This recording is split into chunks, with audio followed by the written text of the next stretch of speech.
তোমার কি কোনো কাজ নেই? শুধু শুধু এখানে জাল ফেলছো? এখানে কোনো মাছই পাবে না। এই ছোট দিঘিটায় কোনো মাছ আছে নাকি বলো? আরে বাবা, এই ছোট দিঘিটায় বড় মাছ না পাই, ছোট মাছ হলেও তো কিছু পাবো, যা রান্না করলে আমাদের দুপুরের খাবার হয়ে যাবে। এই দিঘিটা যে মাছ ধরছো, কেউ যদি কিছু বলে তোমাকে, তখন কি করবে? এই দিঘিটা তো আর তোমার নয়। কি বলছো তুমি গিন্নি? এই দিঘিটায় গ্রামবাসী সবাই তো মাছ ধরে, আমি আজ মাছ ধরছি, তাতে এমন কি হয়েছে? জাল ফেললে তাড়াতাড়ি ফেলো, আমার আবার বাড়ি যেতে হবে। বাড়িতে অনেক কাজ পড়ে আছে। আচ্ছা ঠিক আছে, জাল ফেলছি আমি।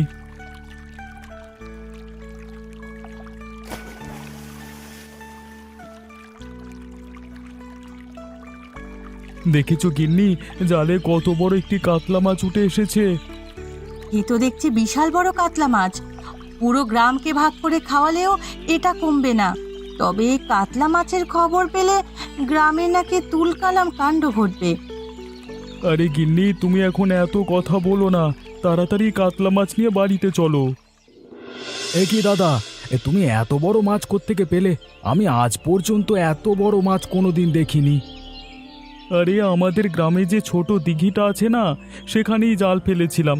হঠাৎ অনুভব করলাম জালে অনেক ওজনের কিছু একটা বেঁধেছে, তা জাল তুলতেই দেখি বিশাল বড় কাতলা মাছ। তুমি কি বলছো দাদা? অতটুকু ছোট দিঘিতে এত বড় একটি কাতলা মাছ পেলে তুমি? যে আমি কোনোভাবেই বিশ্বাস করতে পারছি না। আমিও সেখানে ছিলাম তোমার দাদার সাথে। প্রথমে আমি নিজের চোখে বিশ্বাস করতে পারিনি। তবে তোমার দাদা যা বলছে, একদম সত্যি কথা বলছে। এত বড় মাছ, তা ওই ছোট দিঘিটায়?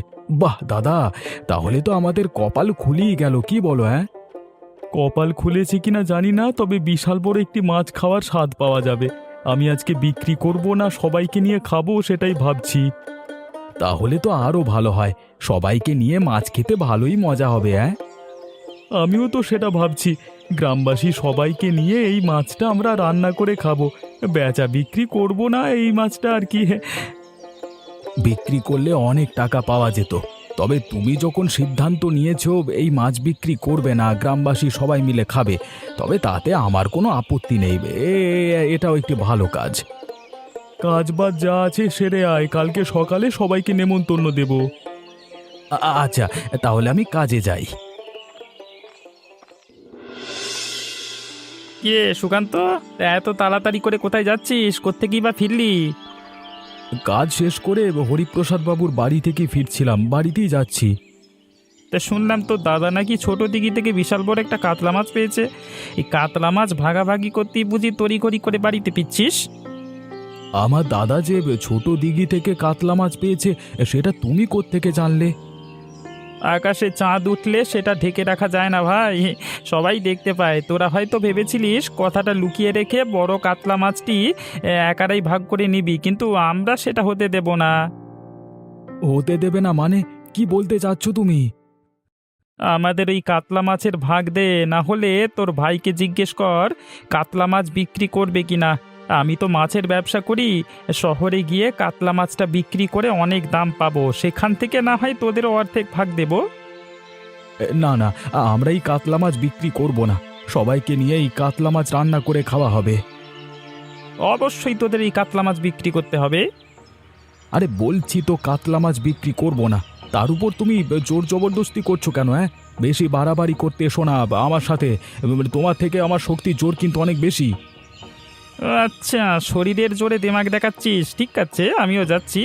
হরিপ্রসাদ বাবুর কাছে তোর ব্যবস্থা করা যায় কিনা সেটাই করছি। হ্যাঁ, যাও যাও, যেটা পারো করে নাও, ঢং দেখাচ্ছে। কি গো ভোলানাথ, তো কি মনে করে আমার বাড়িতে আসলে? তোমার মাছের চালান তো সেই আগেই আমি পাঠিয়ে দিয়েছি। মাছের চালানের জন্য আমি এখানে আসিনি হরিপ্রসাদ বাবু। মাছের চালানের জন্য আসোনি? তাহলে কেন এখানে এসেছো সেটা বলো। গ্রামের খবরাখবর আপনি কিছু রাখছেন? হ্যাঁ, গ্রামে কি ঘটছে সে তথ্য তো আপনার কাছে মনে হচ্ছে নেই। সব কিছু তথ্যই তো আছে, লালটু তো সব খবরই আমাকে এনে দেয়। গ্রামে যে এক বিশাল বড় মাছের কাণ্ড ঘটে চলেছে, সেটা কি আপনি জানেন? আপনার লালটু কি সেই সংবাদ আপনাকে দিয়েছে? কিরে লালটু, এই খবর এখনো আমার অজানা কেন? আরে আমার তো ভোলানাথের কাছে এ খবর নতুন শুনছি আমি। ইয়ে মানে বাবু ইয়ে গাবে। তোমাকে আর লালটু মানে করতে হবে না। হ্যাঁ, আমি বলছি, গ্রামের ছোট দিঘিতে আপনার কর্মচারী সুকান্তের মানে ভাই রতন একটি বিশাল বড় কাতলা মাছ পেয়েছে নাকি, তা সে মাছ নিজেরা ভাগাভাগি করে নিচ্ছে। আপনি কি ওর কোনো ব্যবস্থা করবেন না? ব্যবস্থা তো করব। রাতে কি আমরা সীমা চুরি করে নিয়ে আসবো? তুমি সকালেই সেই মাছ বিক্রি করে দেবে। গ্রামের সেই মাছ বিক্রি করা যাবে না, ধরা পড়ব। আর একটি মাত্র মাছ নিয়ে শহরেও যাওয়া যাবে না, লোকসান হবে। দুদিন আমি মাছটি লুকিয়ে রাখবো, তারপর নিয়ে যাব। আচ্ছা ঠিক আছে, করো তোমার যেটা সুবিধে হয়। এই তবে বাবু, ওই ছোট দিঘিতে যেহেতু একটা মাছ পেয়েছে, নিশ্চয়ই আরও মাছ আছে, সেগুলো ধরতে হবে। এটা ঠিক বলেছিস, একটা মাছ যেহেতু আছে আরও আছে। আগে এটার ব্যবস্থা করি, পরে ওটা দেখা যাবে। রাতে তোরা চলে আসিস। আচ্ছা ঠিক আছে বাবু। কি গো রতনদা, তুমি এখানে এভাবে চিন্তিত হয়ে বসে আছো কেন, একা একা নদীর ঘাটে? সব কিছু নিয়ে বড় চিন্তা হচ্ছে। গ্রামে একটি মাছ নিয়ে যেভাবে তুলকালাম কাণ্ড ঘটে চলেছে, সেসব জেনেও কিভাবে নিশ্চিন্তে বসে থাকবো আমি, বলো? আরে রতনদা, তুমি এত চিন্তা করছো কেন? আমরা সব সময় ন্যায়ের পথে আছি। তুমি যেটা করছো সেটা অবশ্যই ন্যায়সঙ্গত। তুমি একটি মাছ পেয়েছো, একা খেতে নয়, সবাইকে নিয়ে ভাগাভাগি করে খেতে চেয়েছো। তা দুষ্ট লোকেরা যতই তোমার পেছু লাগুক না কেন, তোমার কোনো ক্ষতি করতে পারবে না। হ্যাঁ, আমরা সব সময় তোমার পাশে আছি, বুঝলে? হ্যাঁ দাদা, অমিত যা বলছে একদম সত্যি কথাই বলছে। আমরা ন্যায়ের পক্ষের লোক, অন্যায়ের বিরুদ্ধে। তুমি যেহেতু ন্যায়ের পক্ষে আছো, গ্রামবাসী সবাই ন্যায়ের পক্ষে থাকবে। তুমি শুধু শুধু ওই খারাপ লোকেদের কথা ভেবে চিন্তিত হও না। সাধারণ কোনো লোক থাকলে তাতে আমি চিন্তিত হতাম না, কিন্তু ওনাদের তো অনেক ক্ষমতা। একজন গ্রামের মোড়ল আর অন্যজন হলো গিয়ে ধর্নাঢ্য মাছ ব্যবসায়ী। কিভাবে তাদের সাথে পেরে উঠবো সেটা নিয়েই ভাবছি। আমি তো বললাম দাদা, আমরা তোমার সাথে আছি। যত বড় লোক আসুক না কেন, তোমাকে ছেড়ে পিছু পা হব না। তুমি এসব নিয়ে কোনো চিন্তা করো না, সব কিছু দায়িত্ব আমাদের। তোমাদের কথায় কিছুটা হলেও আশ্বস্ত হলাম। তাহলে আর এখানে বসে থেকো না, যাও বাড়িতে যাও। আচ্ছা ঠিক আছে। এই রতন, এই সারা রাত ধরে মাছ খেয়ে পেট ফুলিয়ে এখন ঘুমিয়ে আছিস? ওরে তাড়াতাড়ি বের হয়ে আয় বলছি, উল্লুক। কি হয়েছে? সকাল সকাল তোমরা এভাবে আমার বাড়ির উঠানে এসে চেঁচামেচি করছো কেন? হ্যাঁ, আর মাছের কথাই বা কি বললে ঠিক বুঝতে পারলাম না, আবার বলো।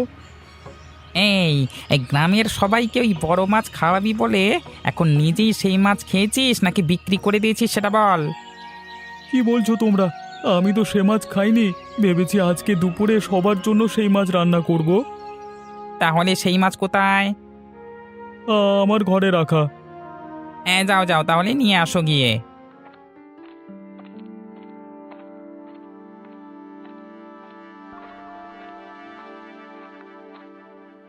কে রতন, মাছ কোথায়? আমি ঠিক বুঝতে পারছি না, মাছ তো ঘরেই ছিল, এখন পাচ্ছি না তো। এই তোমরা সবাই দেখো তো, বড় মাছ খেয়ে মাছের মাথা এখানে ফেলে রেখেছে নাকি? বিশ্বাস করো তোমরা, আমি আর কিছুই জানি না। তোমাকে আর বিশ্বাস করবো আমরা? হ্যাঁ বেটা উজবুক।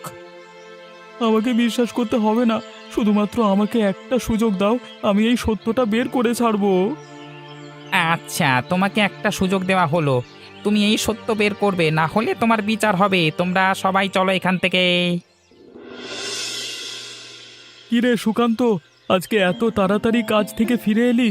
কাজ শেষ হয়ে গেছে নাকি? তোর শরীর খারাপ করছে নাকি? কি হয়েছে? এমন কিছুই না দাদা। তাহলে চলে আসলি কেন?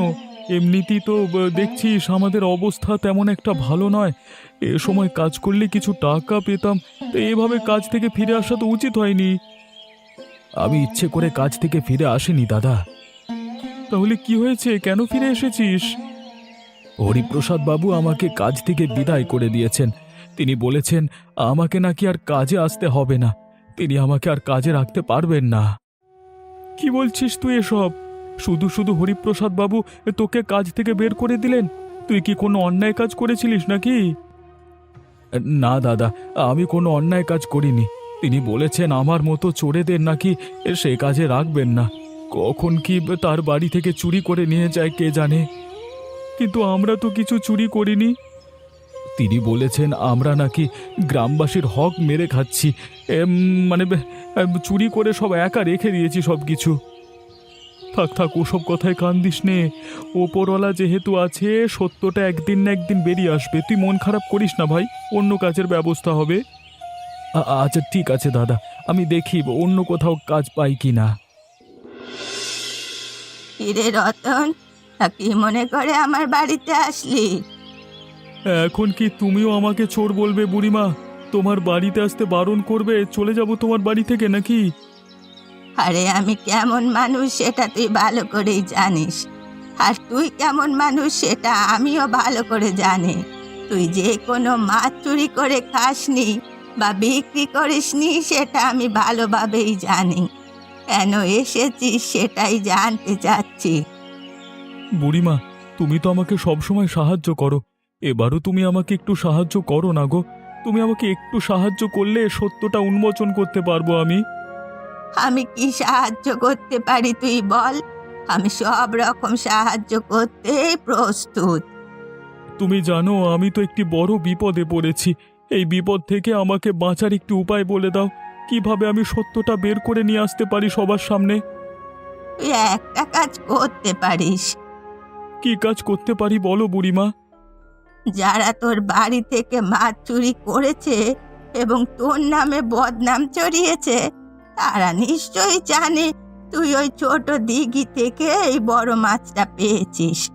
আমার মতে তারা অবশ্য সেই দিঘিতে মাছ ধরার লোভে আবারও যাবে। তুই লোকজন নিয়ে রাতে সেখানে পাহারা দিবি। ওরা যখনই চুরি করতে আসবে ধরে ফেলবি। সত্য উন্মোচন হবে। কবে আসবে সেটা কিভাবে বুঝবো? কবে আসবে বা আসবে কিনা সেটা আমি জানি না। আমি তোকে একটা বুদ্ধি দিলাম মাত্র। কিছুদিন পাহারা দিয়ে দেখ, কাজে লাগতে পারে। তোমাকে ধন্যবাদ বুড়িমা, আমি তাহলে গেলাম। সবাইকে ব্যাপারটা জানাতে হবে। হরিপ্রসাদ বাবুর আর খেয়ে দিয়ে কোনো কাজ নেই। ভোলানাথকে নিয়ে কি কাজে যে গেছে কে জানে। আমাকে নিয়ে যাবে না, আমাকে পাঠিয়েছে মানে ওই চুরি করবার জন্য মাছ। তিনি গিয়েছিলেন ভোলানাথকে নিয়ে। হ্যাঁ, এখন আমি একা কিভাবে যে কি করি ভয় লাগছে। দূর কলা, যাই হোক গিয়ে জাল ফেলি।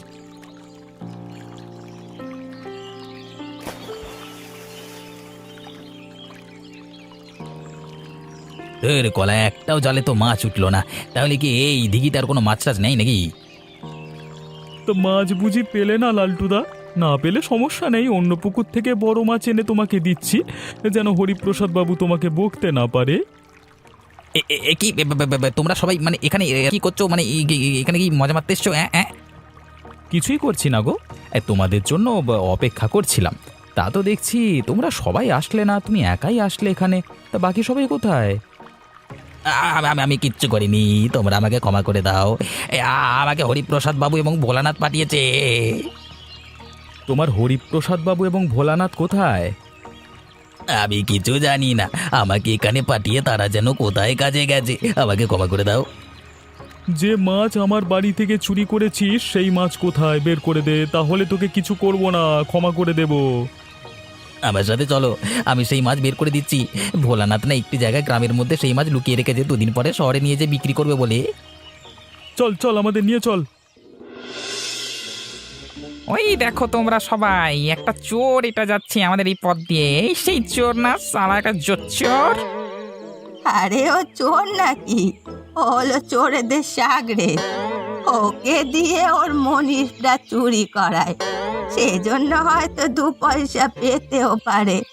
আবার মাঝে মাঝে না পেয়ে লাথি উষ্টা খায়। তোমরা এইভাবে আমাকে অপমান করো না গো। ওগো, আমাকে নিয়ে হাসি ঠাট্টা করো না, খেসা মেরো না। আমি তো তোমাদের সবার কাছে ক্ষমা চেয়েছি। আমি তো পয়সার জন্য ওদের সাথে কাজ করি। পেটের দায়ে সংসার চালাতে এসব করতে হয়। আমাকে না হলে মানে কোনো এক সময় এসব খারাপ কাজের সাথে মানে কোনোদিন জড়িত হতাম না আমি। গতকাল রাতেই কিন্তু আমি তোমাদের সকল সত্যটা বলেছি এবং মাছও বের করে দিয়েছি। দুনিয়ায় কাজের কি অভাব পড়েছে নাকি যে জোর চোরেদের সাথে থাকতে হবে? তা তোর সেই মনিব জোচ্চোররা কোথায়?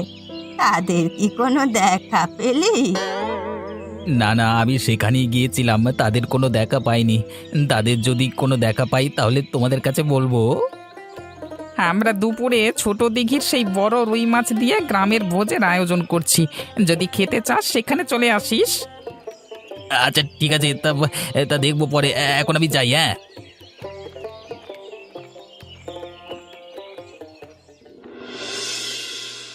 তোমার কোনো তুলনা হয় না রতনদা। মালু দিদি, তোমাকেও বলছি, তোমার হাতের যা রান্না, আমার সাত পুরুষে এমন রান্না কেউ খেয়েছে নাকি কে জানে। মাছটা তো অনেক বড়, ভালোই তেল হয়েছে, সেজন্যই হয়তো এত স্বাদ লাগছে।